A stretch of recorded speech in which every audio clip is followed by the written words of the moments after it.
Hi guys, Friday 22nd of February, just gone 7 p.m. on the east coast of Australia where I am, and it's just gone 3 a.m.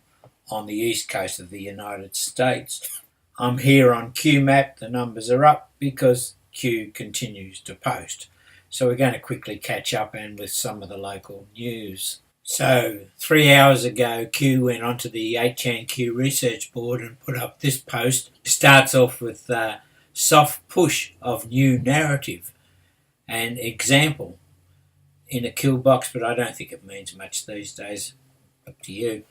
And gives us three links to Twitter accounts here. The first link is to this tweet from Kimberly Strassel. Conspiracy theorist Adam Schiff is looking for something new, anticipating a Mueller letdown, writes Kim Strassel. And that's referring to a Wall Street Journal article, Opinion Shifting to Phase 2 of the Collusion. The next link is to this tweet by New York Times Opinion. A concise Mueller report would mark the end of the beginning, not the beginning of the end, argues Neil Cattell, or whoever that is. And then gives a reference to an article in the New York Times headed, Opinion, the Mueller report is coming. Here's what to expect. And the third link is to this tweet from Rod Rayner. From what I understand about the complexities, opaqueness and length of counterintelligence investigations, I'd be surprised if Mueller was able to uncover the breadth of this conspiracy.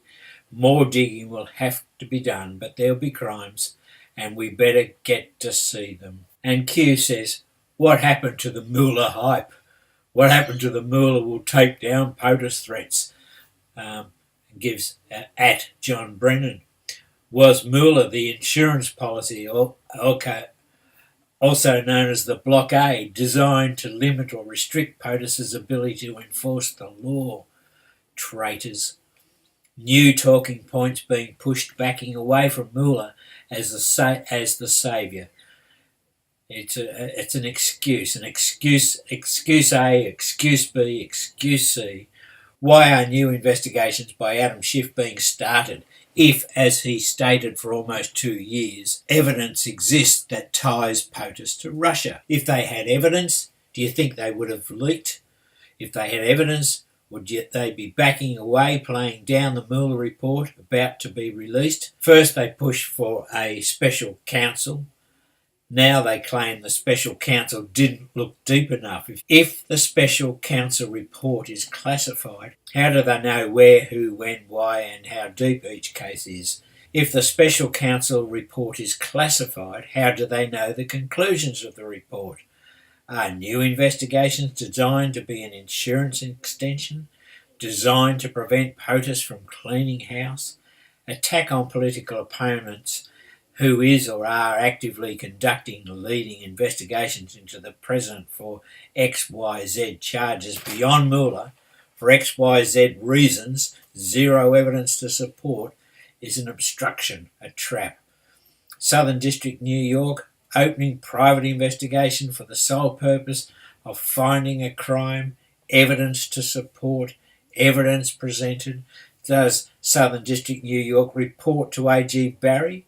Watch the news. Maxine Waters, opening new investigations into the finances of POTUS and or his family. Why did Democrats state things will calm down if we retake the House? Why did Dems state things would calm down if we retake the House prior to the midterm elections?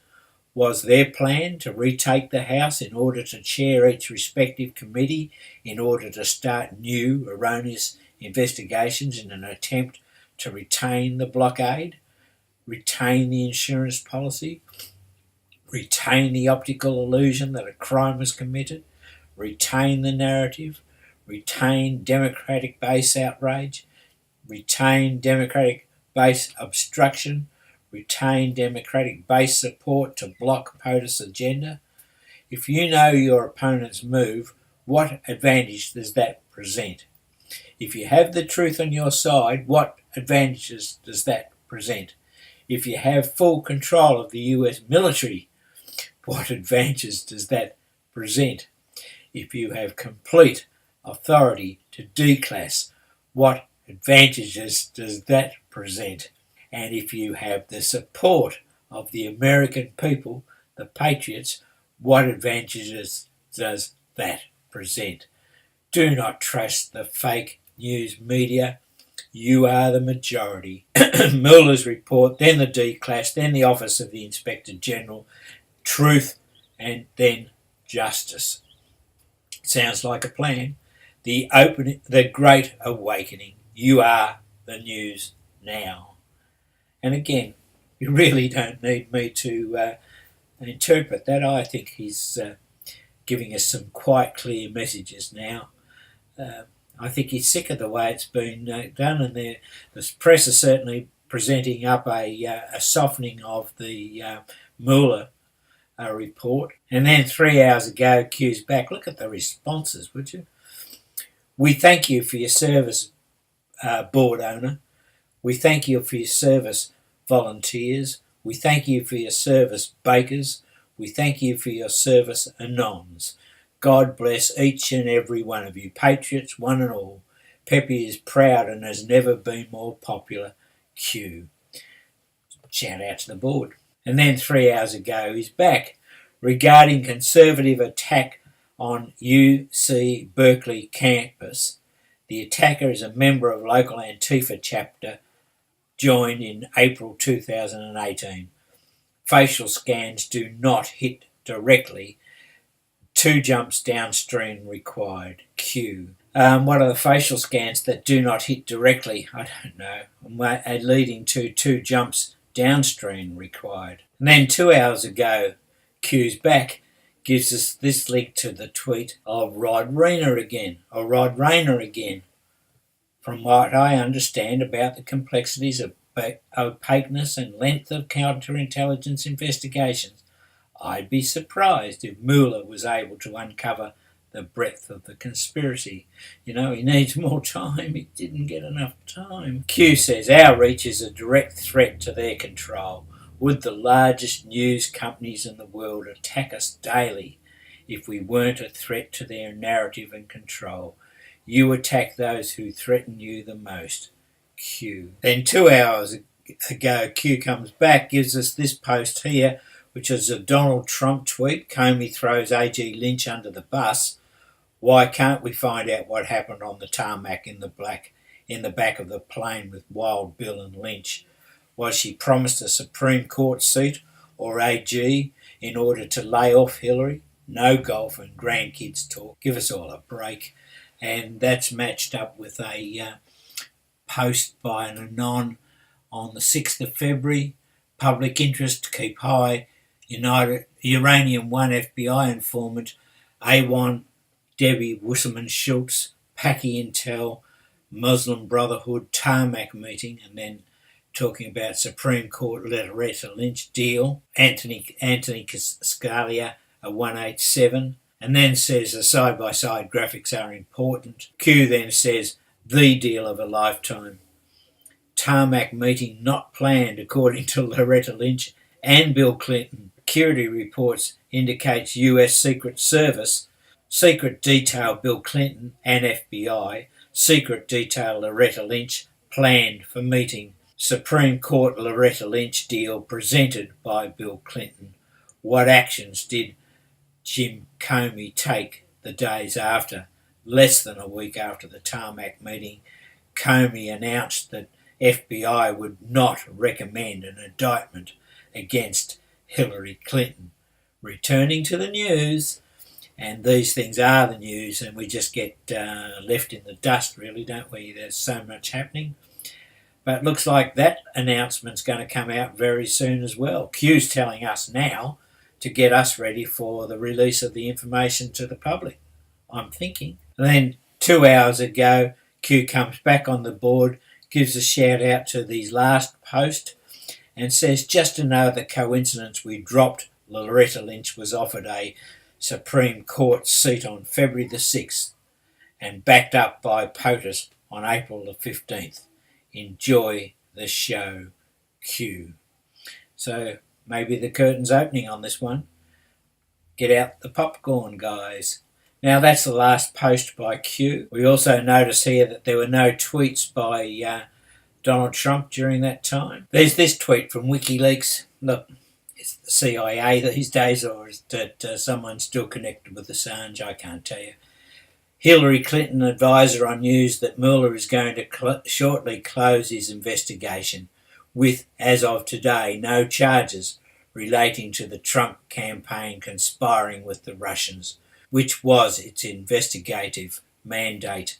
And that's response to a tweet by Pt2. By the look of it, I've expressed skepticism on Mueller from day one. Jim Stone's got a comment today on Ruth Bader Ginsburg for those who are interested.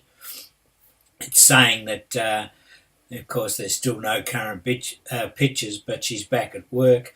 Evidently, she introduced a piece of well-written legislation that is absolutely opposite of anything she's ever done before, that will make the American people like her, and it passed 9-0.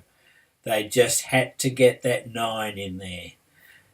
The legislation proclaimed asset forfeiture to be unconstitutional and for people to get paid damages by criminals before the state gets its cut.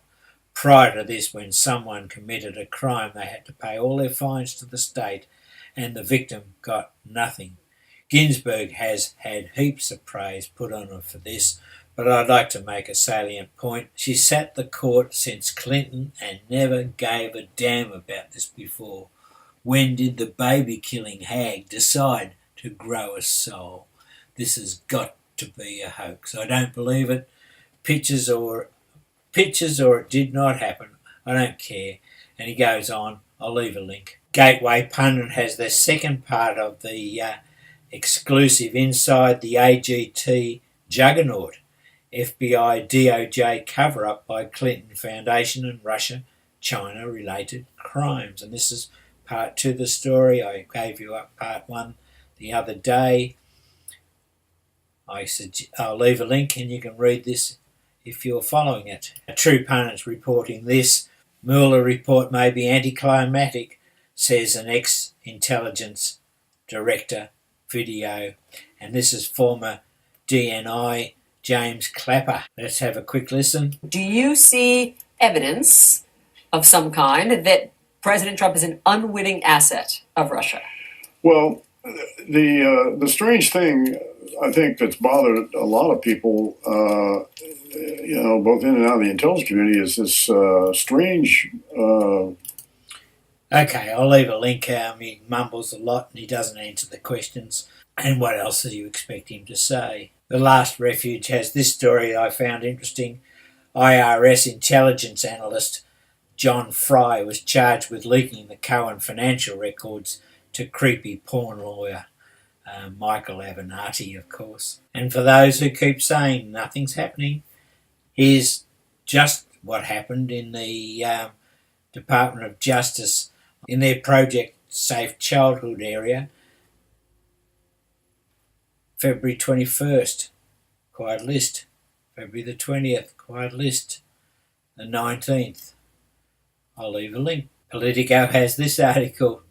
Goes without saying, really. Pelosi, House moving swiftly to block Trump's emergency declaration. So they're going to go ahead. I don't care if the country runs itself into the ground.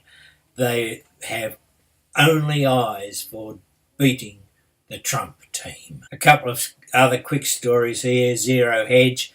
These 10 GOP senators may vote to terminate Trump's border emergency. And if you have a look at the names in here, Senator Susan Collins, she was supporting Dan Coates the other day, wasn't she? Lisa Murkowski,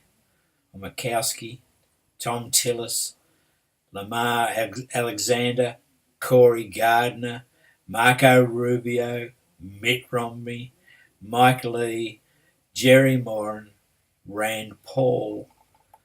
Look, I don't know what we can do about this stuff, but seriously, they need to pay the penalty. This in the Washington Examiner. Byron York. Much talk about something is up with the mullah. Too bad nobody knows. There are two diametrically opposed lines of thinking about the Trump-Russia Special Counsel Robert Mueller's investigation. The first, that he's winding it down, and it's unlikely to allege that the Trump campaign and Russia conspired to fix the 2016 presidential election. The second is that he's still going strong with the biggest charges, perhaps including the fabled collusion allegation yet to come. Okay. And this story I just thought I'd throw in here. NPR, New York City admits defrauding FEMA out of millions after Superstorm Sunday. They defraud each other. It's just ridiculous. State versus feds. Heavens forbid. In the days after Superstorm Sandy soaked the East Coast, New York City Department of Transportation workers catalogued the damage to the agency's fleet of vehicles. That information was handed over to the FEMA, which would give the city enough money to replace the damaged vehicles with new ones. Only one problem. Many of the vehicles were damaged before Sandy hit. Some hadn't been operational in years and had been marked for salvage long before the storm. They see an opportunity, they take an opportunity. And finally, just another one that gets up my nose, really. Feds investigate claims linking Johnson's baby powder to cancer. That's where I'll leave it for now. Catch you tomorrow.